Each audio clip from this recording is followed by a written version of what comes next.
اللہ کی ایک ولیہ کا ایک اختیار مختصراً سورہ مریم کی 27-30 نمبر آیا فاتت بھی قومہا تحمل. حضرت اماں مریم عیسیٰ علیہ السلام پیدا ہوتے ہیں، وہ ان کو لے کر آتی ہیں. قالوا یا مریم لقد جئت شیئا فریا، یہ کیا ہے مریم بچہ.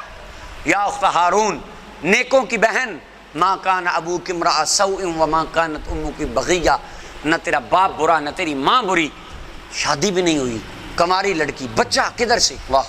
قرآن کہتا ہے فاشارت الیہ، اماں مریم نہ عیسیٰ علیہ السلام کی طرف اشارہ کر، یوں اشارہ کرتی. قالوا کیف نکلم من کان فی المہد صبیا، وہ کہتے ہیں مریم یہ کیا ہے، اشارہ کر رہی بچے. کبھی بچے بھی بولیں، جو بچہ پیدا ہو کر ایک پنگوڑے کے اندر جھولے کے اندر لٹا دیا جائے، کبھی اس نے بھی بات کی ہے؟ یہ کیا عجیب بات کہ تو اس بچے کی طرف اشارہ کر رہی ہے. بولو. عیسیٰ علیہ السلام سر اٹھا کے کہتے ہیں قال انی عبد اللہ، آتے ہیں سن لو میں اللہ کا بندہ ہوں. اتانی الکتاب، عام نہیں ہوں، کتاب والا ہوں. وجعلنی نبیا، میں رب کا نبی بن کے تشریف لایا ہوں.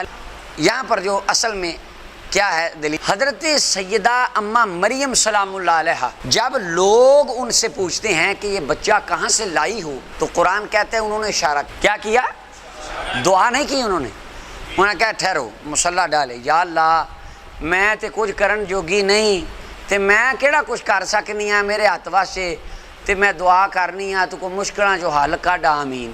جس طرح ہمارے دوست پیش کرتے وہ کہتے یہ کیا کر سکتے ہیں بیچارے، سب بس عاجز ہیں، نہیں کچھ نہیں کر سکتے. بے شک اللہ کے سامنے عاجز ہیں لیکن کچھ نہیں کر سکتے. رب چاہے تو سب کچھ کر سکتے ہیں.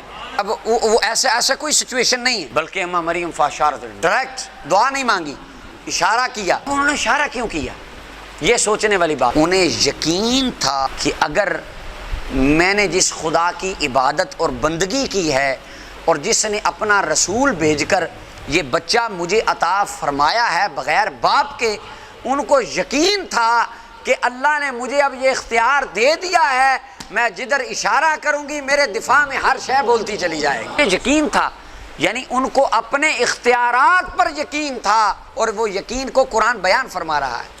ان کو یہ یقین تھا کہ یہ میرا اختیار ہے، میں کہوں گی ہاں یہ بولے گا بچہ.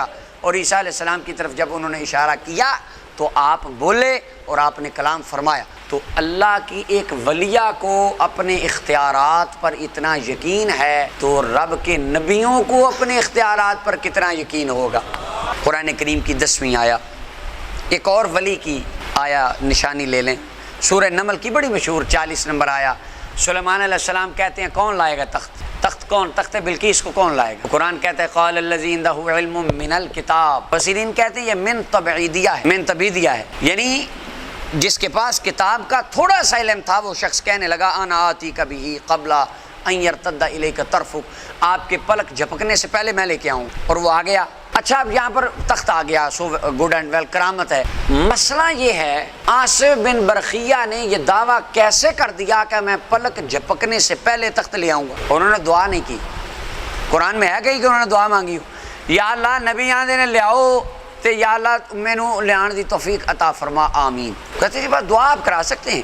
میرے بھائیوں وسیلہ صرف اتنا ہے کہ آپ دعا کروائیں، ماں باپ سے کروائیں، استاد سے کروائیں، نیک سے کروائیں، بس اس کے علاوہ کھل لو بدعت ضلالہ. چلو بس کہانی ختم ہو گئی. اب یہاں پہ انہوں نے کہا کہ جی دعا کرو. وہ اپنی والدہ کے پاس، والد کے پاس نبی دربار میں بیٹھے کہ حضور دعا کریں، نہیں وہ ڈائریکٹ کہتے ہیں حضور آنا میں لاؤں گا. اب یہ وثوق کیسے آیا، یہ اتنا جو سیلف کانفیڈنس ہے کیسے آیا؟ ان کو یقین تھا جس نبی کی بارگاہ میں کھڑا ہوں، جس اللہ کا میں ولی ہوں، میں اگر کہوں گا میرا رب میری موڑے گا نہیں، میرے کہنے پہ تخت کو لا کے رکھ دے گا. یہ اختیار تھا اور اختیار پر یقین تھا جس کو قرآن بیان فرما رہا. یہ اللہ کے ولی کا اختیار ہے.